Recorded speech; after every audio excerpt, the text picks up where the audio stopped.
మనకి జనరల్ గా బ్రాండెడ్ బట్టలు అనగానే గుర్తుకొచ్చేది రేమండ్ అధినేత విజయ్ సింఘానియా గురించి మనందరికీ తెలుసు.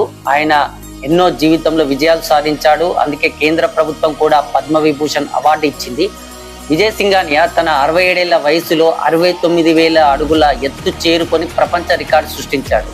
అలాంటి విజయ్ సింఘానియా 2015లో తన కొడుకైనటువంటి గౌతమ్ సింఘానియాకు తన ఆస్తిని దారాదత్తం చేశాడు.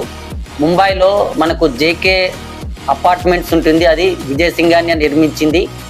ఆ అపార్ట్మెంట్లో చోటు కూడా దక్కలేదు. గౌతమ్ సింఘానియా విజయ్ సింఘానియా కొడుకు నిర్దాక్షిణ్యంగా ఇంటి నుంచి బయటికి గెంటేశాడు.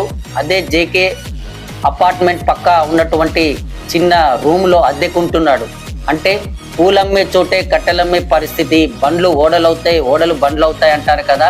అదే విజయ్ సింఘానియా జీవితంలో జరిగింది. ఏసీ కార్లో చార్టెడ్ ఫ్లైట్లో తిరిగినటువంటి విజయ్ సింఘానియా జీవిత చర్మాంకంలో ఒక అద్దె ఇంట్లో నివసించే పరిస్థితి, దౌర్భాగ్యమైనటువంటి సిచ్యువేషన్ ఎదుర్కొన్నాడు. జనరల్గా మన పెద్దలు అంటారు కదా, కాలానికి మెమొరీ పవర్ ఎక్కువ, కర్మ రూపంలో వడ్డీతో సహా చెల్లిస్తుందని చెప్పేసి, ఇదే విజయ్ సింఘానియా ఆస్తి కోసం తన తండ్రి అయినటువంటి లాల్ సింఘానియా పైన కోర్టు కేసు వేశాడు. ఇప్పుడు అది కర్మ వడ్డీతో సహా రిటర్న్ రూపంలో కొడుకు రూపంలో గౌతమ్ సింఘానియా రూపంలో చెల్లించింది. అంటే చేసిన పుణ్యం పాపం ఎక్కడికి పోదు, ఏదో ఒక రోజు ఖచ్చితంగా శిక్ష అనుభవించాలి అని చెప్పేసి అంటారు కదా. దానికి పర్ఫెక్ట్ ఉదాహరణ విజయ్ సింఘానియా జీవితం.